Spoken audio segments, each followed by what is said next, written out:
तेरी वाणी जीवन की रोटी, नैनों की ज्योति अंधेरा मिटाती।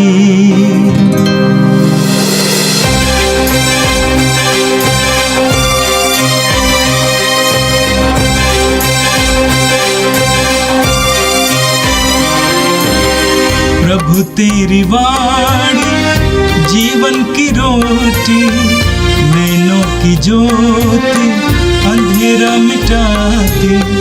प्रभु तेरी वाणी जीवन की रोटी, नैनों की ज्योति अंधेरा मिटाती। वाणी वाणी वाणी वाणी वाणी पवित्र है, शाश्वत है, जीवन का मन्ना है।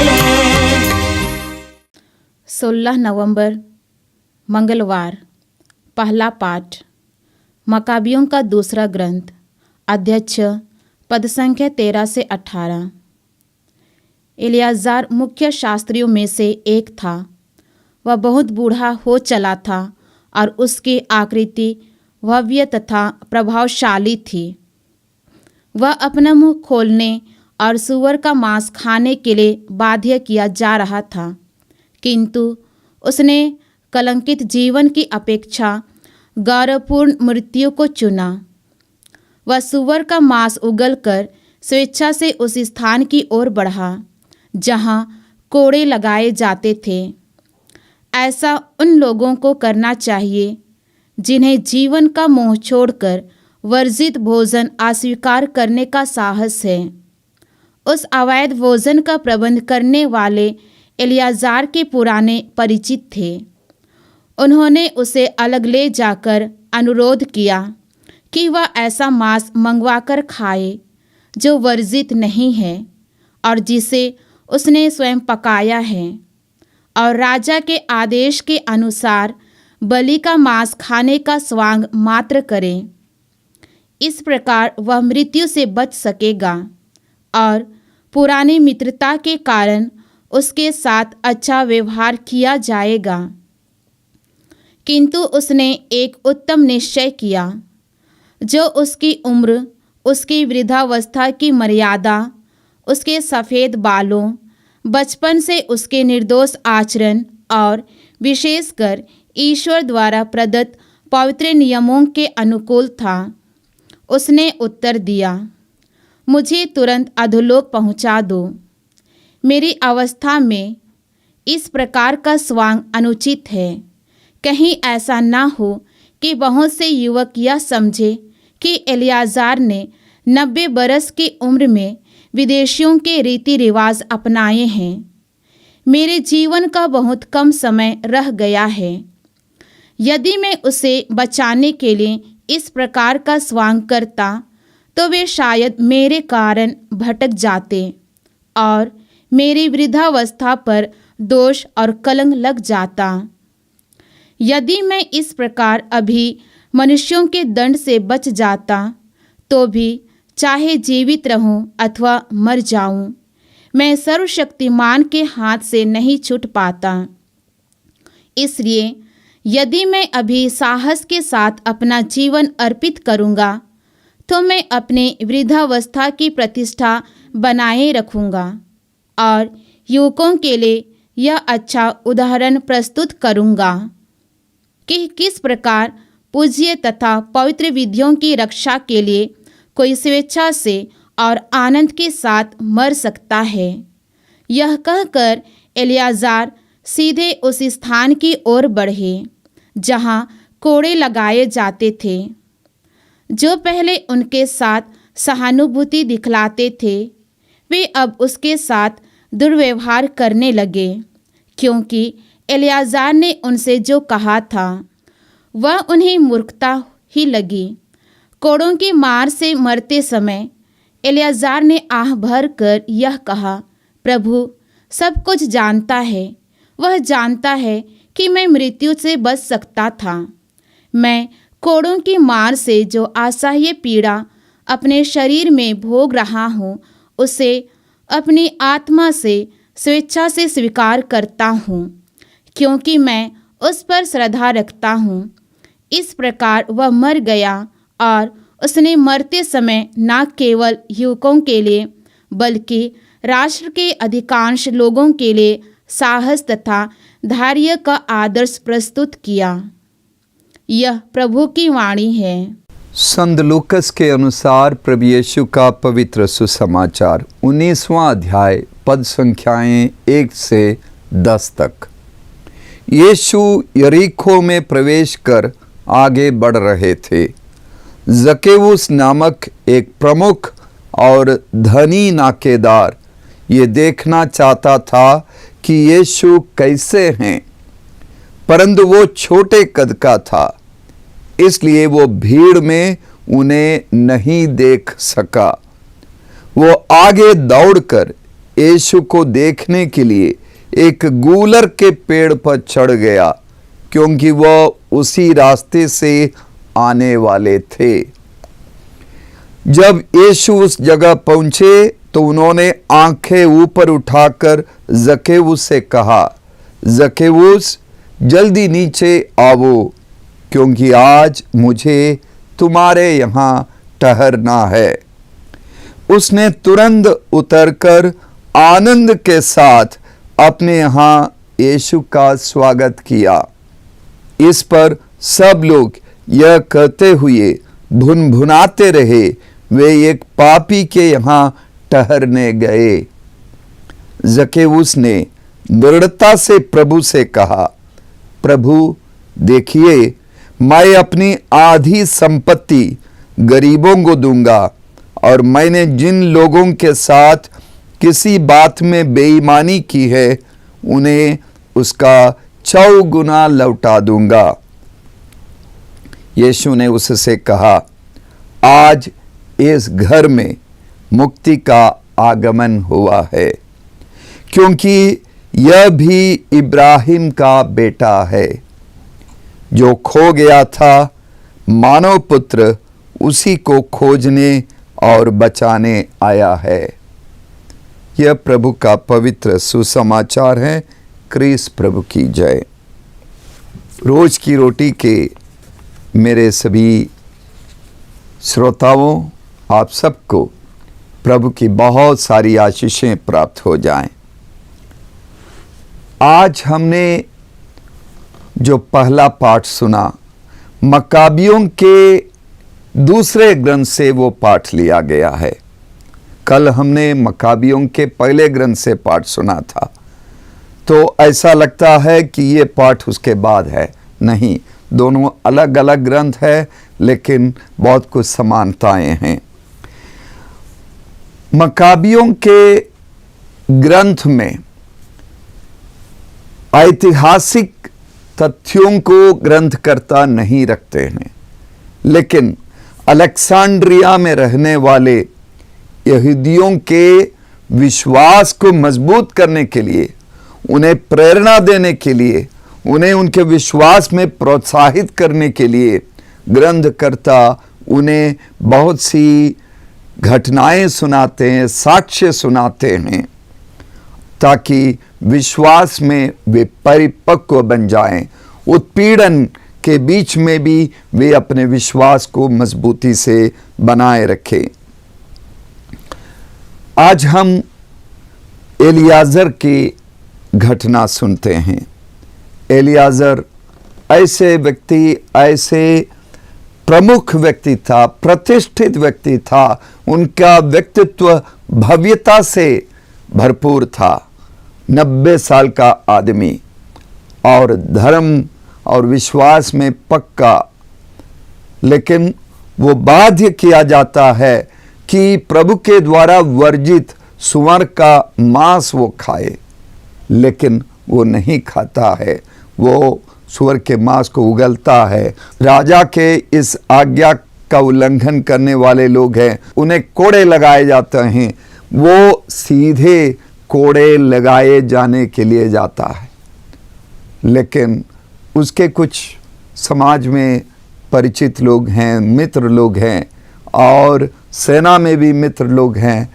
उन्होंने उनको उपदेश दिया, सलाह दी कि आप बस सूअर का मांस मत खाइए, अपने घर में अपने हाथ से पकाया हुआ, अपने धर्म विश्वास के अनुसार बनाया हुआ खाना ही खाइए, लेकिन सूअर का मांस खाने का बस स्वांग कीजिए, दिखावा करिए। लेकिन एलियाजर मना करते हैं।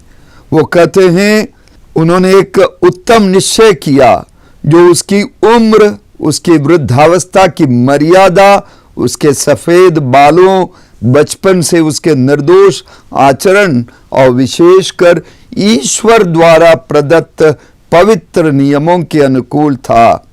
उसने क्या उत्तर दिया, ये सुनिए, मुझे तुरंत अधोलोक पहुंचा दो।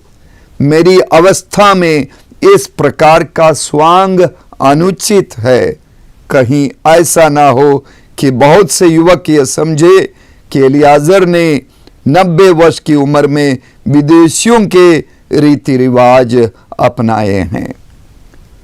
अपने विश्वास, अपने धर्म के रीति रिवाज से बिल्कुल भिन्न अन्य धर्म के गलत आचरण को अपनाने से उन्होंने इनकार कर दिया, और इसका परिणाम यह हुआ कि वो कोड़ों से बार बार मारे गए, उनकी मृत्यु हुई।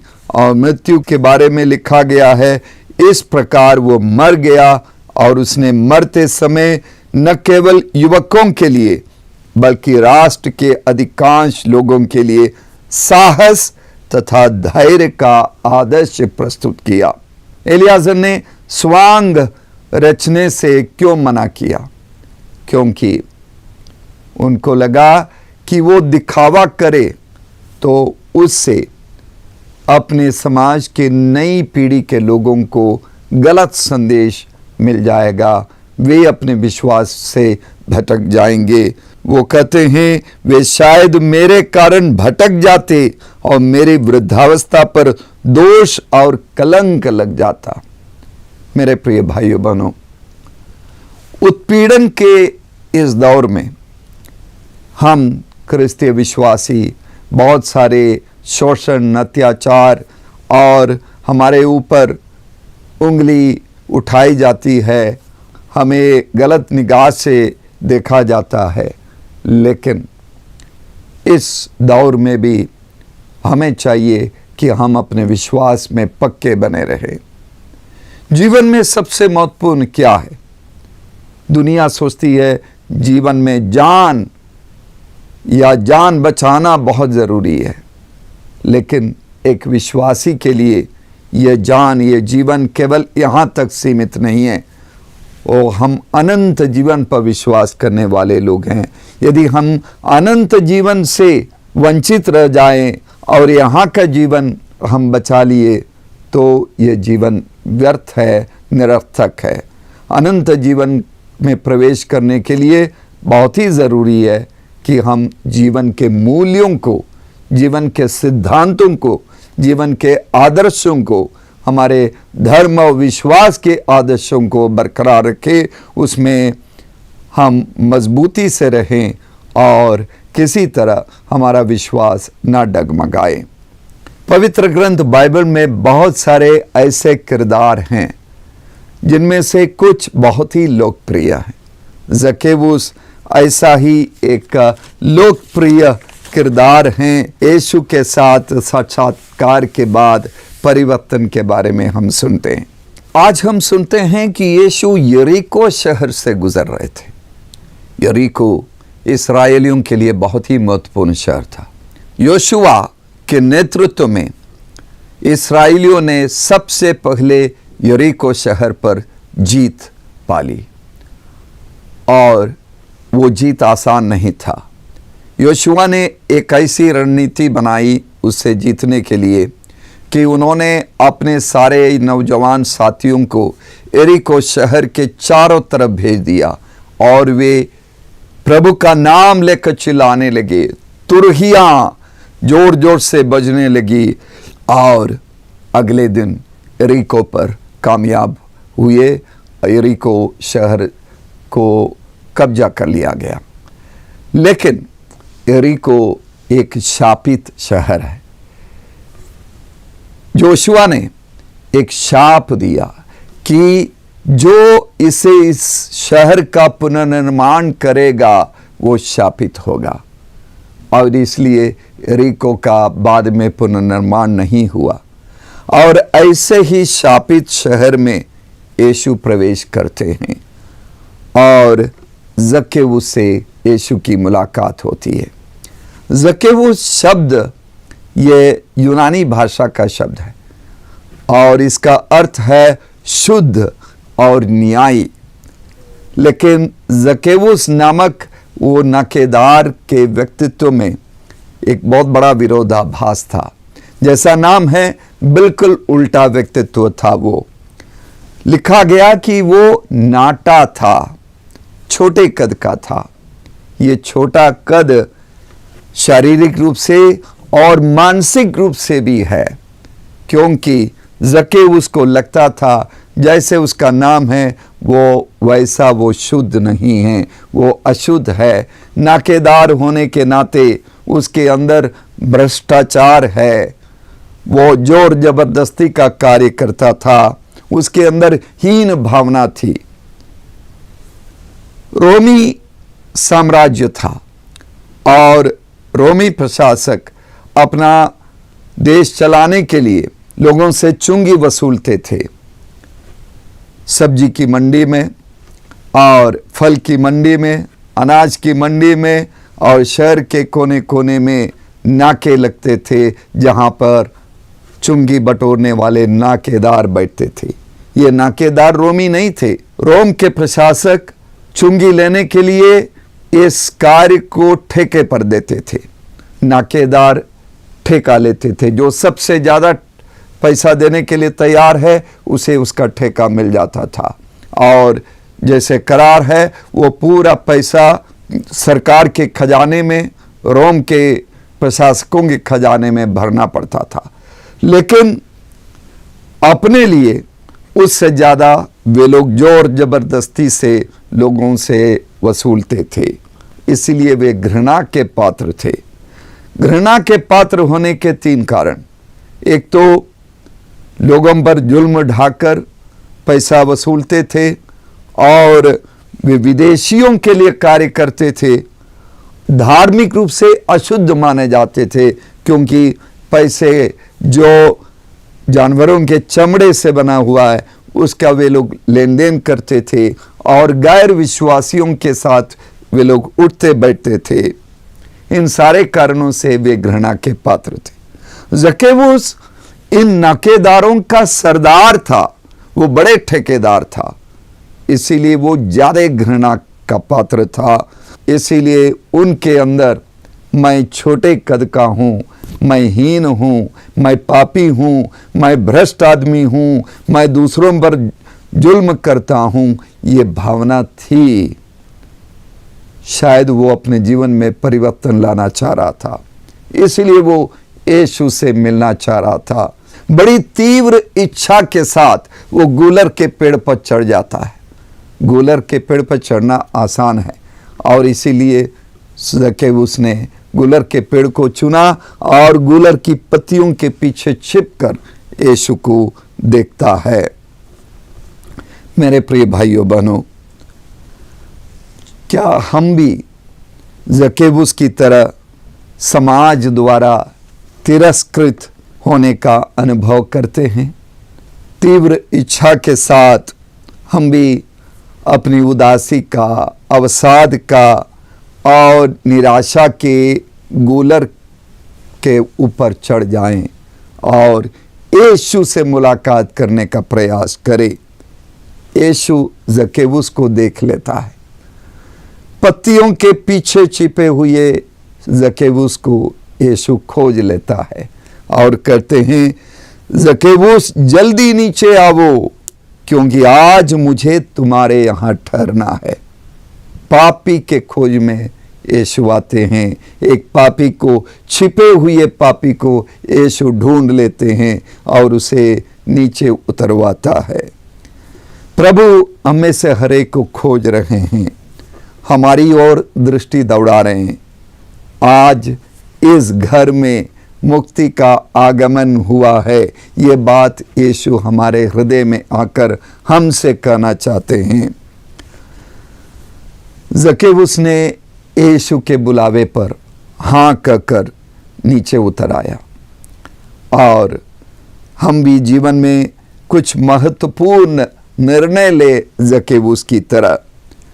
हम निर्णय ले कि धन दौलत के प्रति हमारे मोह माया समाप्त हो जाए, सस्ती लोकप्रियता कमाने की इच्छा को हम त्याग दे, और जिस किसी के साथ हमने कहीं न कहीं जानबूझकर या अनजाने में अन्याय किया है, उन्हें लौटाने, उन्हें न्याय देने और उनके साथ मेल मिलाप करने का पक्का निर्णय हम ले, और क्षमा करें उन सारे लोगों को जिनके साथ हमारे संबंध अच्छे नहीं हैं, जिन्होंने हमें चोट पहुंचाई है या हमने जिनको चोट पहुंचाई है। उन्हें क्षमा दे और उनसे क्षमा ले।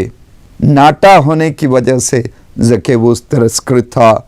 नाके पर बैठकर चुंगी बटोरने की वजह से लोग उसका तिरस्कार करते थे।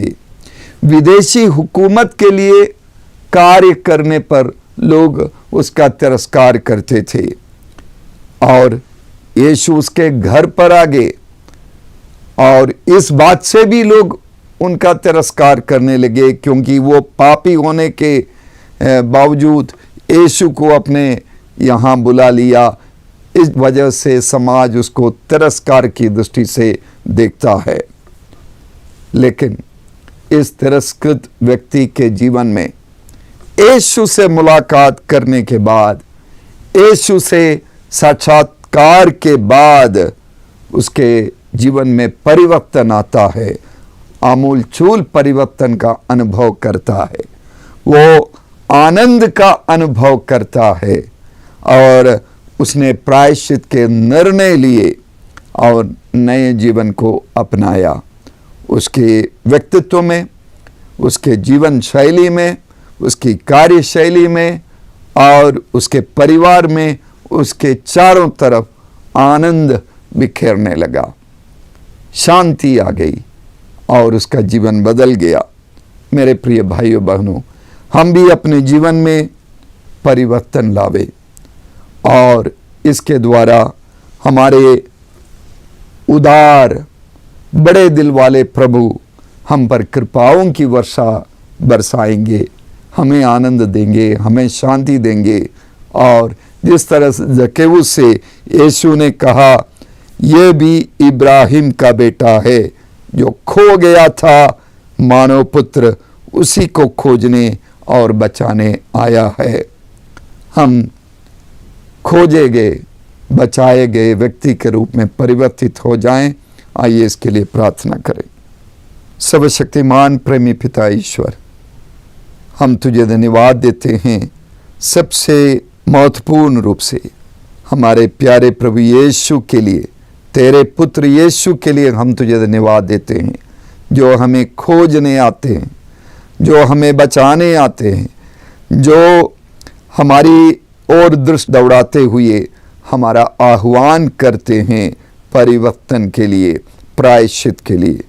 प्रभु, इस आह्वान को स्वीकार करने की उदारता और विनम्रता हमें प्रदान कर, हम बदल जाएं, तेरे लिए बदल जाएं, और हम एलियाजर की तरह अपने जीवन के पक्के उसूलों पर, धार्मिक सिद्धांतों पर अड़िग रहते हुए तेरे ईशराज के आदर्शों को, मूल्यों को प्रतिदिन जीवन में उतार सके और ईश्वर के राज्य का कार्य हम कर सके। ये प्रार्थना हम तुझसे करते हैं हमारे प्रभु यीशु के द्वारा, आमीन। प्रभु तेरी वाणी जीवन की रोटी, नैनों की ज्योति अंधेरा मिटाती, वाणी वाणी वाणी वाणी वाणी पवित्र है, शाश्वत है, जीवन का मन्ना है।